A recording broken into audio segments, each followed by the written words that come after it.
Great. Well, this is an interesting topic, and it really does touch every one of the other talks that you're going to hear about today.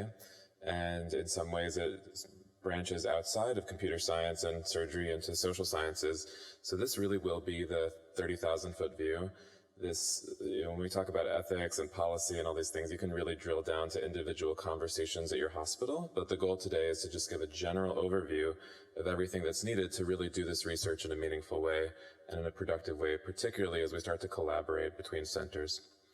I don't have any relevant disclosures for ethics in particular. I will say that much of the work I'm presenting today was formed in conjunction with the AI Task Force and at our Surgical Video Data Summit.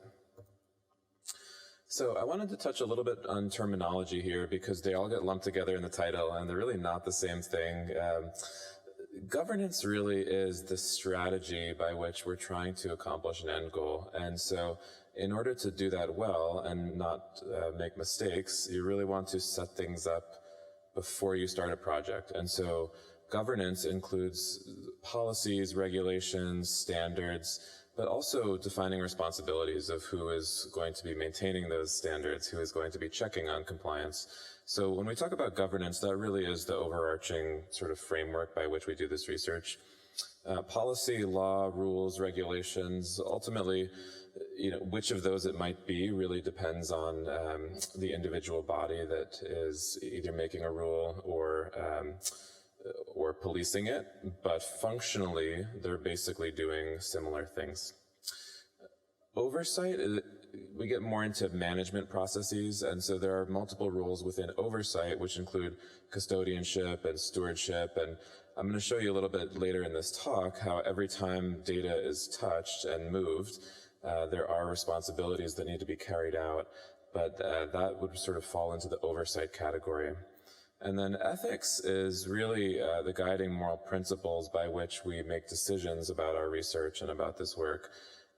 This really moves beyond surgery and AI, as I said, into social sciences, but things like justice and equity are all a part of ethics. And that's where we really need to ask for help sometimes because we may not all be experts in all of these fields. So why do we need governance? What's the relevance? I mean, many of us have content expertise. We can do surgery. We can do computer science.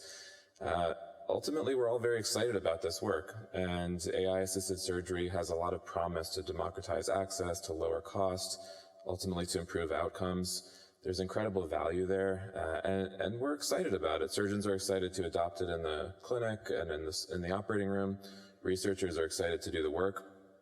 But there's always a but, so there are concerns, and we have to temper our excitement sometimes to just get the product out the door and say, okay, well, how can we mess this up? What do we have to avoid so that we don't set ourselves back as a field? And the big ones that we're going to talk about today would be privacy and data security, concern over bias, and lack of transparency, which dovetails on building public trust. These are not unique to surgery, but they clearly are applicable. So privacy and data security, I don't need to tell you all, many of us have been the unfortunate victims of data breaches. This was just from the newspaper a couple of days ago, where there's a 21-year-old hacker who came out and took credit for this hack of T-Mobile and said that their security is kind of a joke. No hospital executive wants to be that person who's getting called out in the newspaper having terrible security. So our patients take this seriously. There are many rules and regulations around protecting patients' data and PHI, and so we're obligated to make sure that that is followed. Concern over bias. So this was touched a bit on the last talk, but ultimately the algorithm does not have access to the ground truth. It's a product of the data, and so the data can be biased either in its collection or in a number of other ways, but if the data is biased or the data is incorrect, it will produce an algorithm that carries that forward. And we're not trying to just replicate what's being done now. We're trying to actually make surgery better. This is just another example of bias, and there are many more applicable studies potentially to surgery and healthcare, but I thought this is an interesting one. So in 2018, Amazon basically came out with a database, which is still in use for some use cases, but they basically compared members of Congress' face to a mugshot database.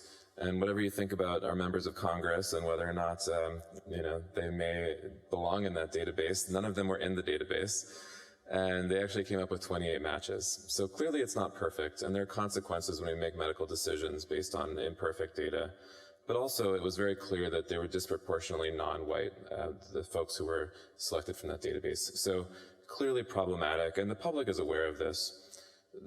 It's been studied in many fields of AI and in healthcare, but also covered in the lay press in great depth. And so you're really starting to see reactionary policy because people are aware of this, and they don't necessarily know how to put limits on.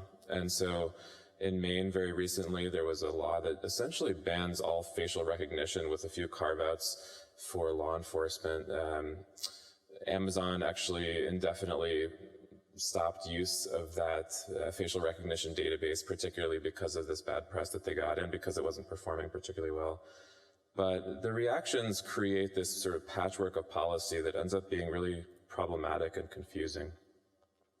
So ultimately, what does good governance accomplish? Well, it protects public interest. It helps us address potential bias, which, again, remember the end goal is taking better care of our patients. And it also improves public trust. And trust in AI is framed by our trust in many other sort of social constructs, but there are different levels of trust depending on race, class, social status, and many other things. And across countries, this is also very different.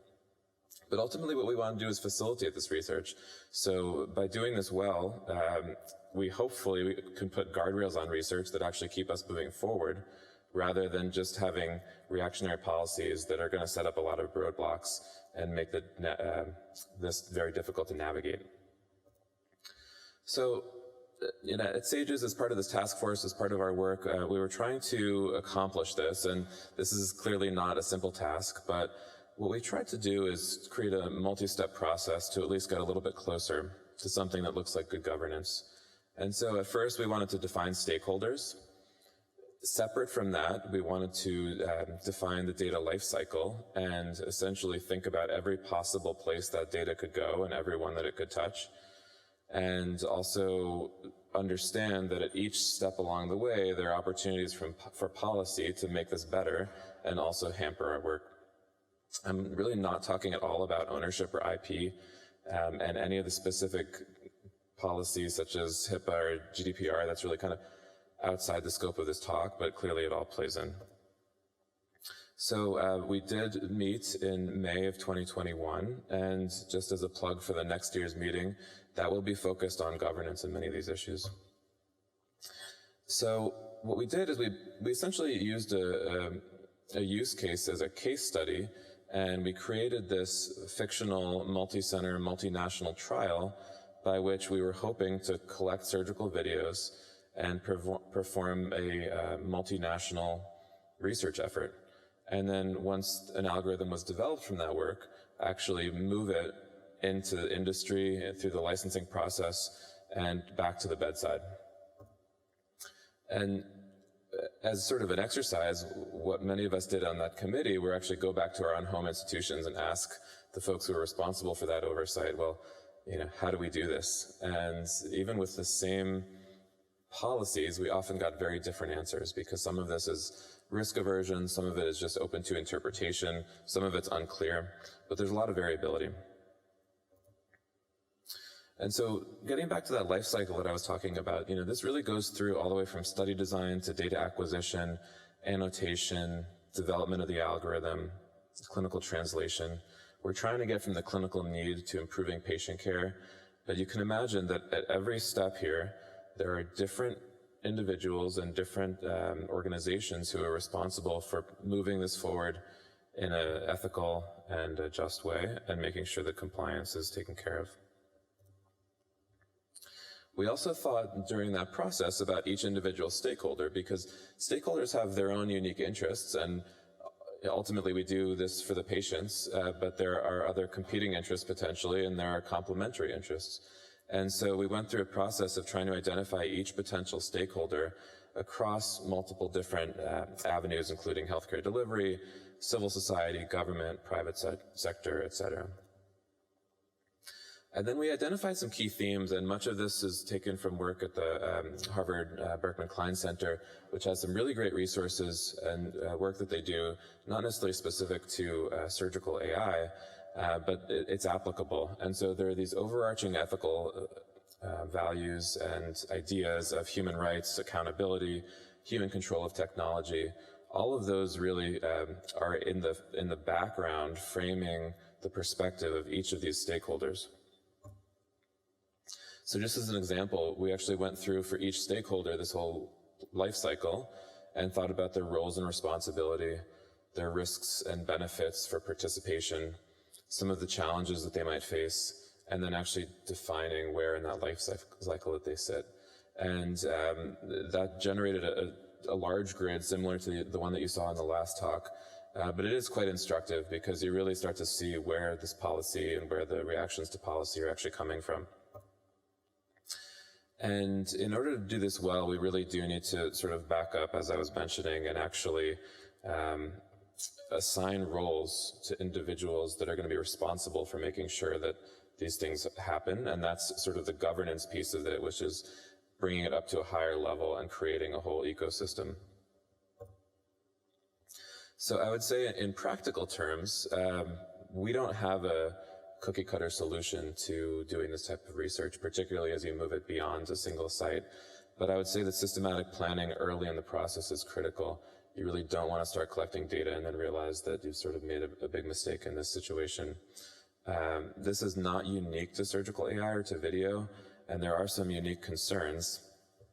So those particularly, and again, this is not a comprehensive list, there are many concerns, but informed consent is a big one. And if you look at many fields in surgery and medicine, we spend an enormous amount of time trying to make sure that our patients are well informed, that they understand their participation in their own care.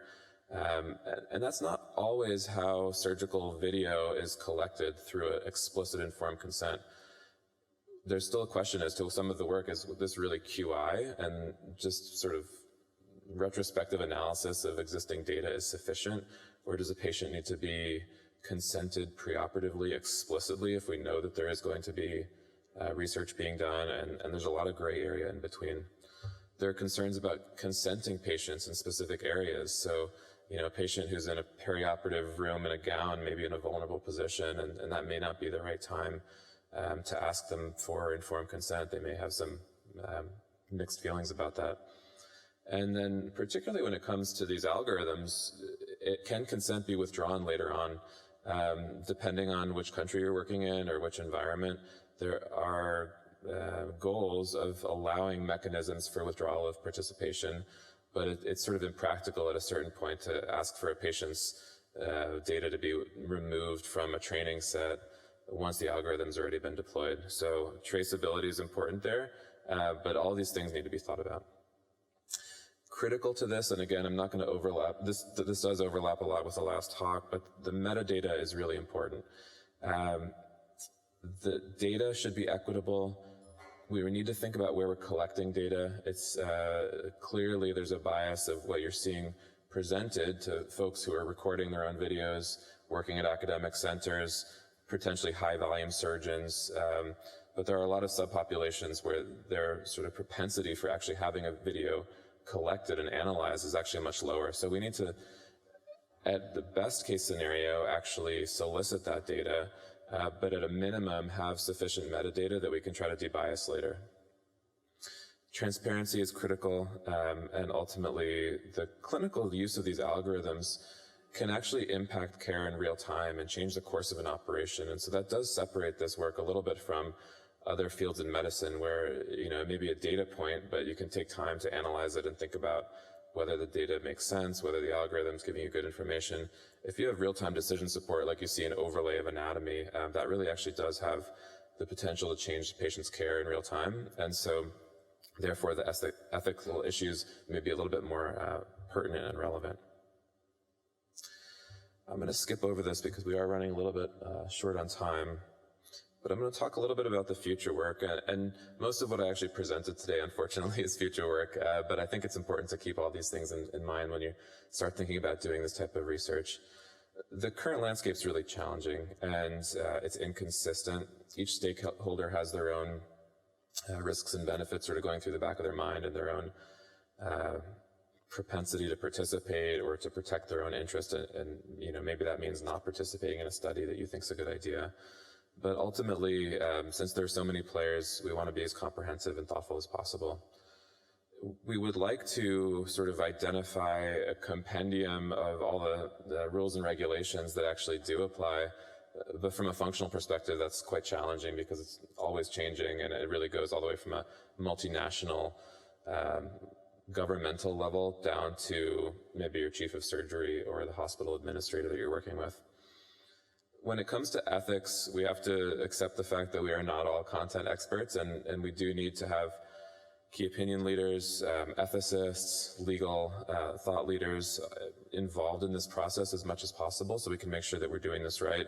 We're not in a bubble. I mean, we are in our everyday lives many times, but the field of machine learning and computer vision is much bigger than surgery, so we can build upon the expertise of others in other fields. And ultimately, we want to develop a pragmatic framework and identify some resources to really help investigators get off the ground, because what we don't want is to just sort of see all this list of roadblocks and say, you know what, it's easier for me to just not record the video and move on, because we're discarding a lot of really important data, and to do this right, we need to capture everything we can and encourage as much participation as we can. So I can take questions at the end, but thank you all for your attention.